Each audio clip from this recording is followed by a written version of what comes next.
dedicó mucha parte de su tiempo a trabajar con otros movimientos sociales en un espacio concreto, pero sin dejar de intervenir en la agenda del movimiento de la diversidad sexual en Lima, específicamente en Lima en este momento. Entonces, teniendo más o menos en cuenta esa propuesta como colectivo, lo que yo voy a hacer en esta presentación es colocar tres momentos clave de la reflexión. El primero es comentarles un poco del lugar de enunciación y de disputa, ¿no? Yo voy a hablar, o la experiencia que voy a compartir es en un espacio concreto, es este espacio de diálogo de intermovimientos, que es el Foro de la Cultura Solidaria.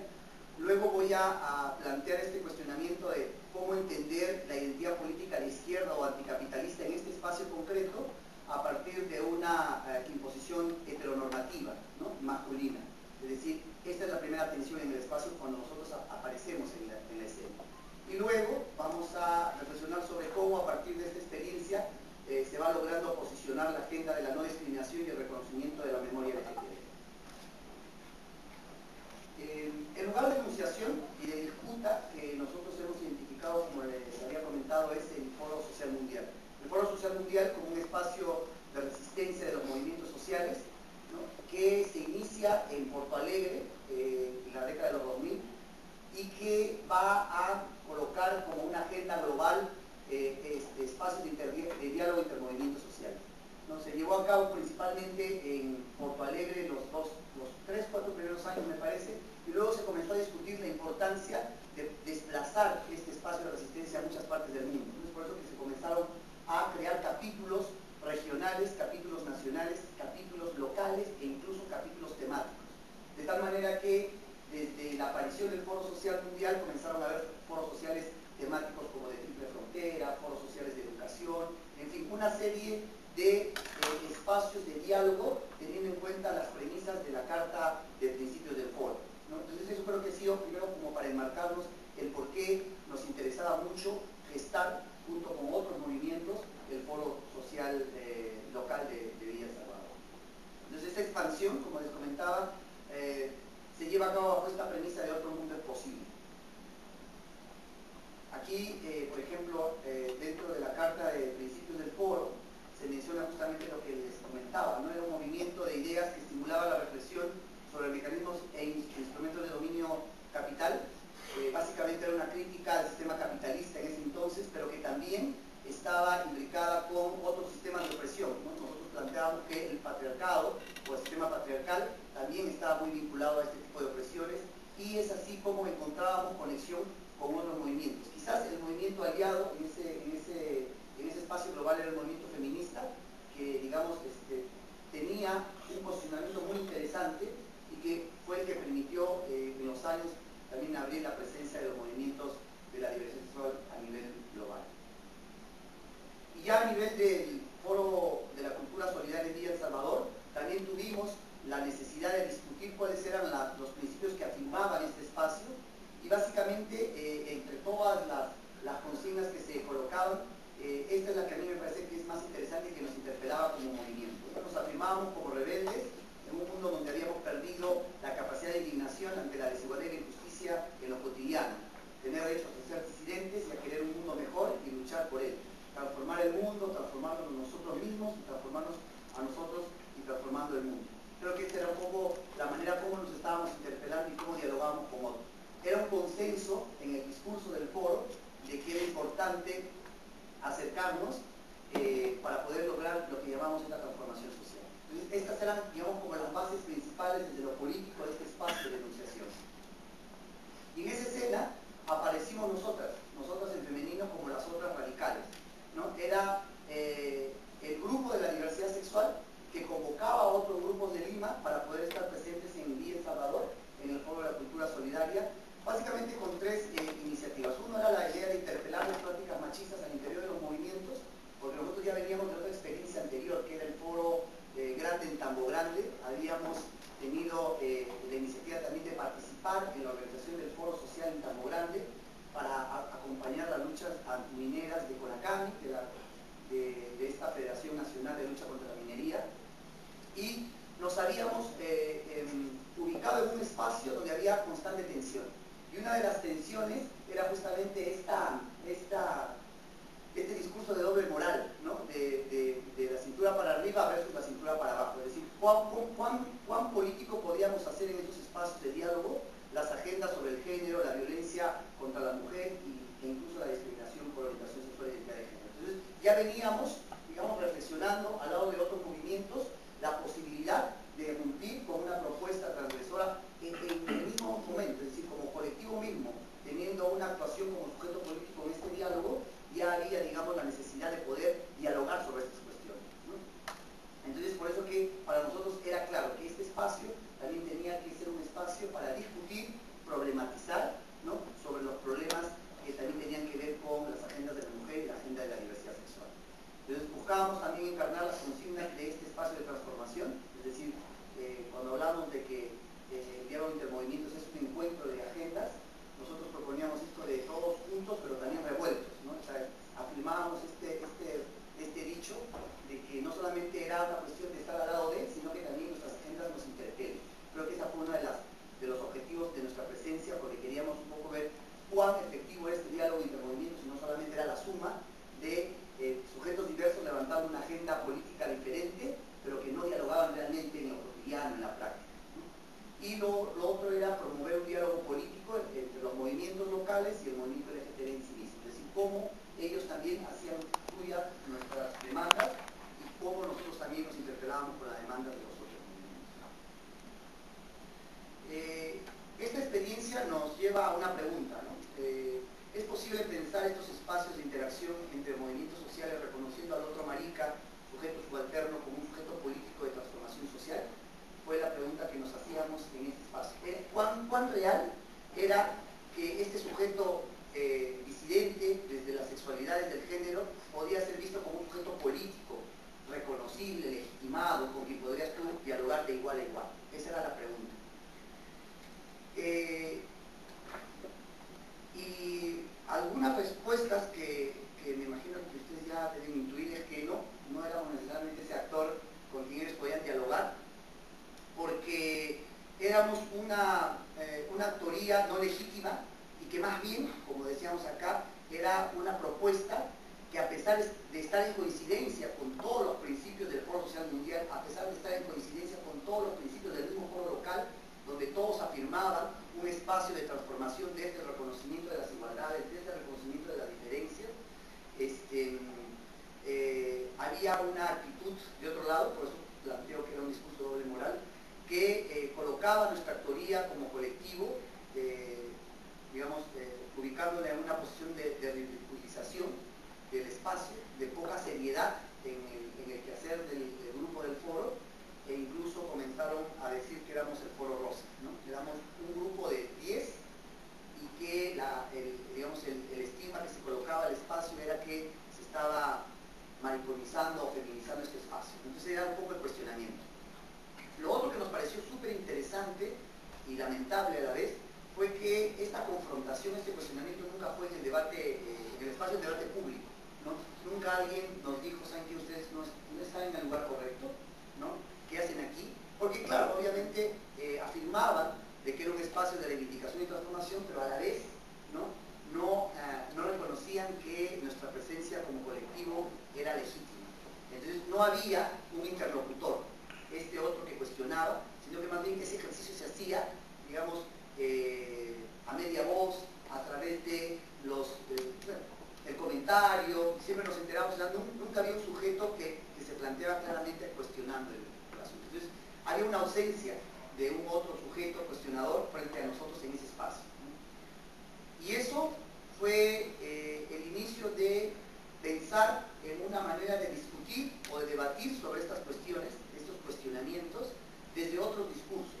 Es así que nace y surge la idea de plantear a las tupis revolucionarias del sexo como una propuesta de perfección política, porque lo que queríamos era cuestionar este principio de la identidad política de este espacio anticapitalista de izquierda, que tendría que guardar una coherencia con una identidad sexual y genérica heterosexual, masculina e impositiva, ¿no?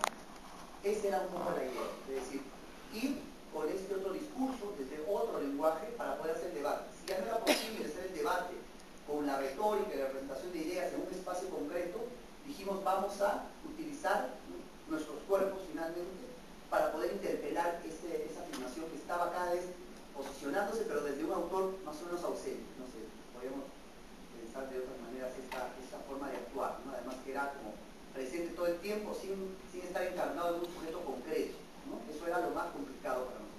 Entonces lo que buscábamos a través de las TUPIs era, primero, cuestionar esta lógica de la identidad política como una correlación con la identidad heterosexual, masculina, hegemónica, y lo otro era también justamente en ese contexto reivindicar y apropiarnos también de la memoria histórico-política como un proceso legítimo de sujeto disidente. Es decir, a nosotros también nos importaba, digamos, el aporte histórico de Túpac Amaru y lo que él significaba simbólicamente para las luchas y reivindicaciones de los movimientos. Ellos creían que nosotros nos estábamos burlando de él, ¿no? Y que más bien nosotros planteábamos todo lo contrario, que era una manera de apropiarnos y hacer nuestro discurso, su propuesta de revolución, ¿no? Entonces esa fue otra manera también de disputar a través de la propuesta.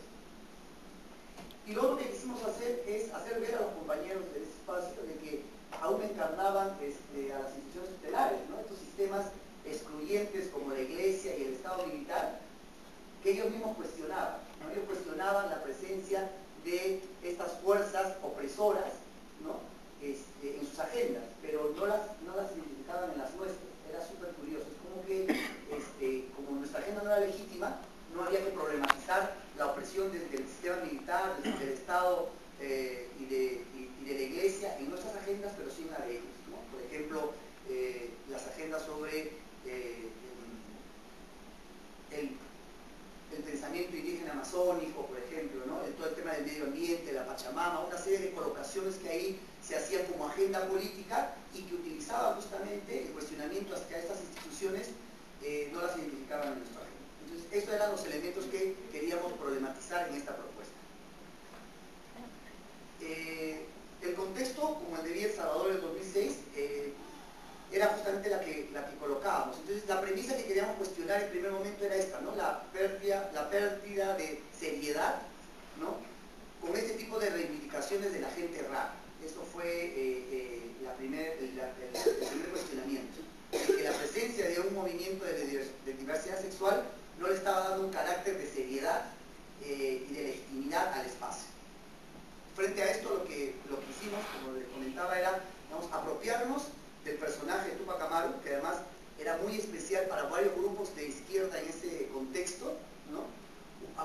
Muchos muy cercanos al MRTA, que incluso en su discurso dejaba la posición muy ambigua en torno a su actuación en la época del conflicto armado, ¿no? Y obviamente el desconocimiento, ¿no? del informe de la Comisión de Memoria de la CBR como un documento fundamental para poder reconocer que también dentro de las poblaciones gays y travestis también hubo un perjuicio fundamental, ¿no? Trascendental. Hay un caso emblemático de las Gardenias el 31 de mayo, se instaura como fecha de memoria para el movimiento porque se documenta que fue ahí la matanza de gays, travestis a manos del MRTA. Entonces, todo este contexto, ¿no? Planteaba una tensión en ese espacio, ¿no? Y nosotros quisimos interpelar ese discurso, ese posicionamiento excluyente, a partir de encarnar a Túpac Amaru, pero cuestionando también esta idea de la expresión política viril y de la fuerza como una legitimación de éxito, ¿no? Eso era básicamente la idea. Esta propuesta nos permitía, digamos, encarnar al héroe desde el sujeto disidente, ¿no? Aquel que cuestionaba la heteronorma. También nos permitía colocar la idea de un sujeto colectivo versus un sujeto único, héroe y una sola nación, ¿no? Es decir, nos importaba de que también podían entender de que la propuesta o la idea de un sujeto colectivo podría ser también tan legítima como esta idea de sacralizar al héroe, ¿no? Al héroe masculino además.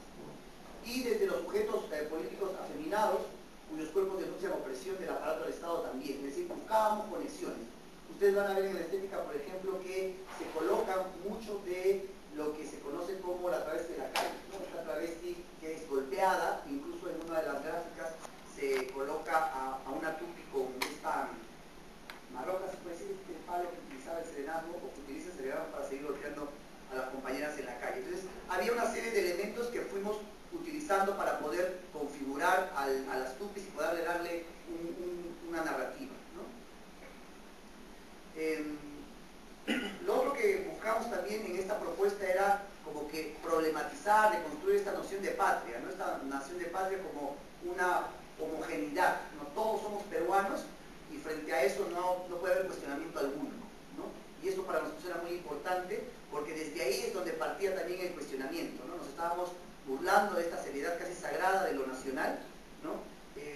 Cuando nosotros queríamos colocar otro tipo de ciudadanía, ¿no? Nosotros éramos peruanos, pero a la vez no lo éramos cuando tratábamos de entrar dentro de este sistema de ciudadanía que ya era restringido. Entonces era como una doble moral constante, ¿no?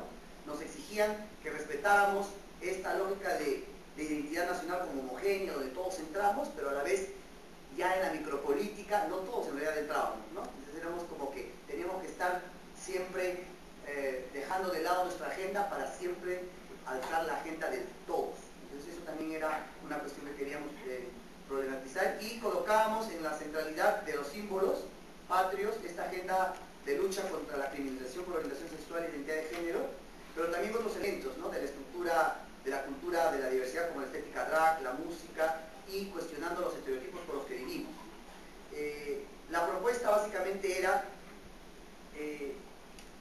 estar frente al Teatro Bichama, no sé si ustedes conocen el teatro, es un teatro que está en Villa El Salvador, y la idea era que cuando las personas salían del teatro, la función terminaba a las 10 de la noche, eran como 300, 400 personas que salían, muchas de ellas obviamente eran participantes del foro que cuestionaban la presencia. Entonces tenían la bandera del Perú atrás, intervenida por los datos sobre lo de la CBR, datos concretos sobre lo que se había documentado, pero también datos periodísticos de cómo, ¿no? El día a día también sigue siendo un espacio de criminalización y violencia para la población, principalmente trans. Entonces estaban ahí la bandera y esperaban las tupis a la llegada a la salida. Pero era un encuentro. Quizás aquí lo podemos ver con mayor claridad. Entonces tocaba el himno nacional y la gente salía, ¿no? Y esto nos permitía incluso ver cómo la gente se cuestionaba su identidad como peruano, ¿no? Porque escuchaban el himno y inmediatamente el cuerpo ya que había registrado como memoria el himno para la solemnidad. Algunos inclusive tenían una posición de respeto, muy solemne, pero se daban cuenta luego de que era una intervención. Pero a nosotros nos parecía que era bien interesante cómo cuando veíamos otros sujetos diferentes a nosotros, al sujeto heterosexual encarnando los elementos patrios, perdía, digamos,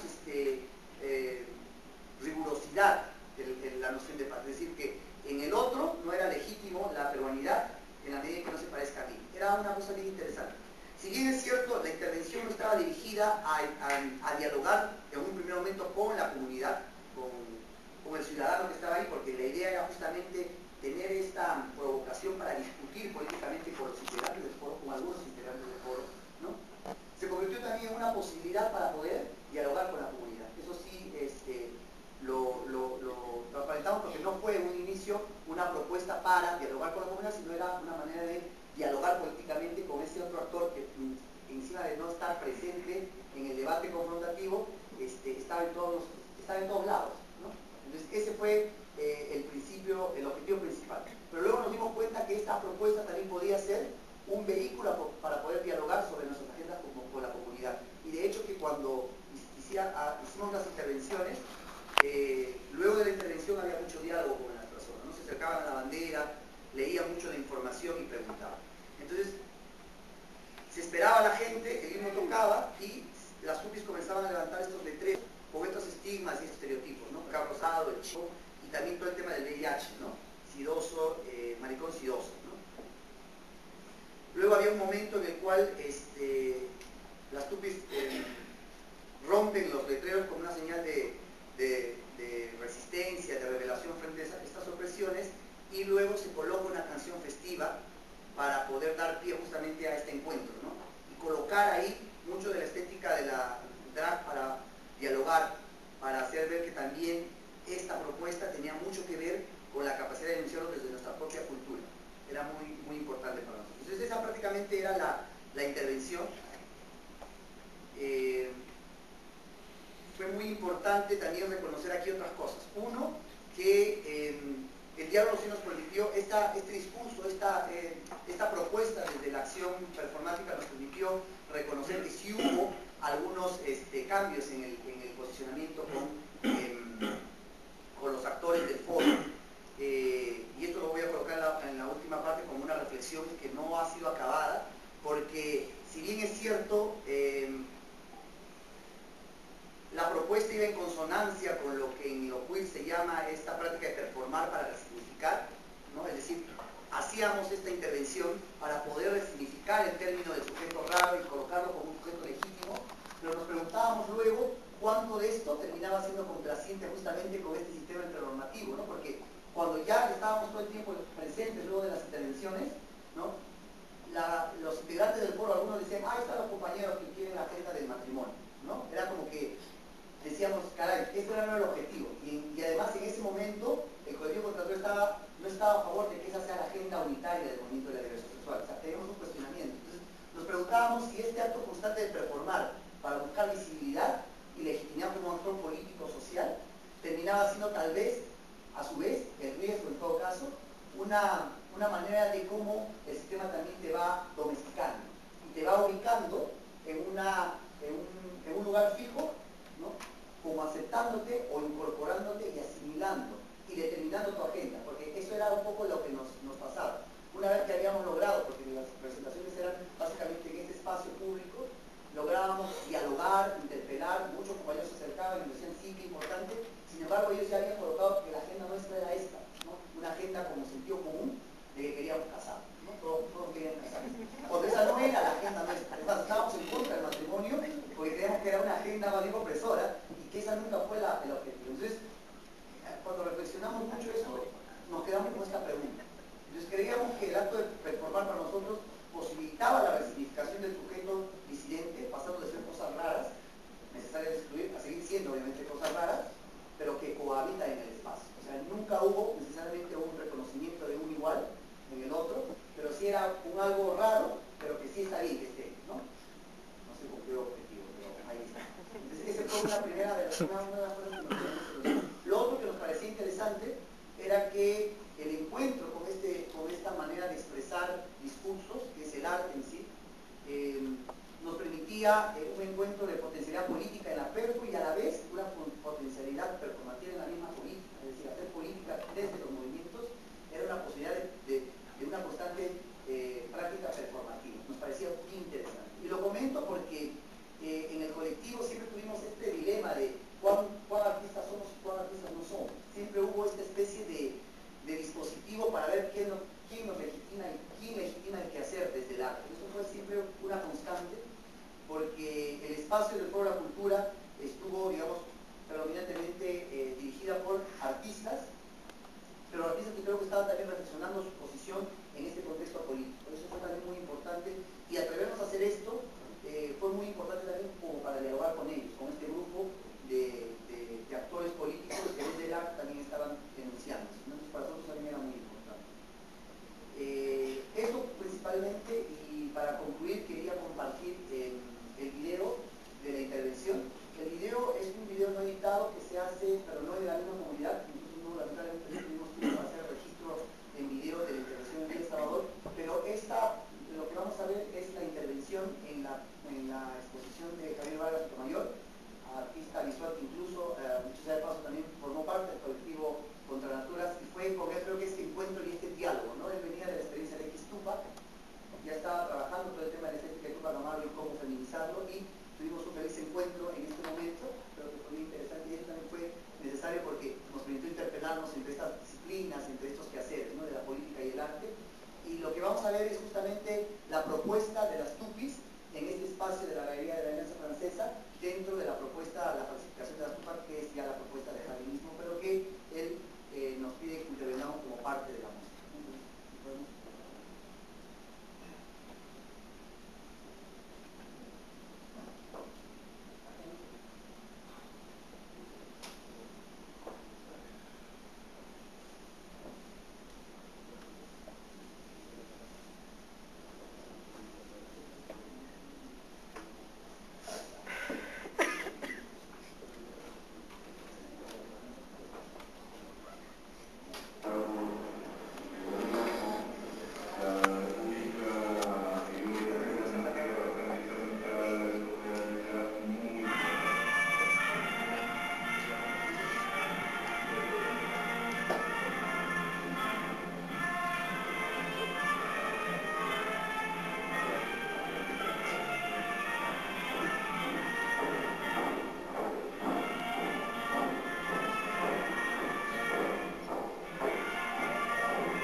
sentirnos incómodos también, ¿no? Lo que Pablo estaba comentando es que a raíz de un video, porque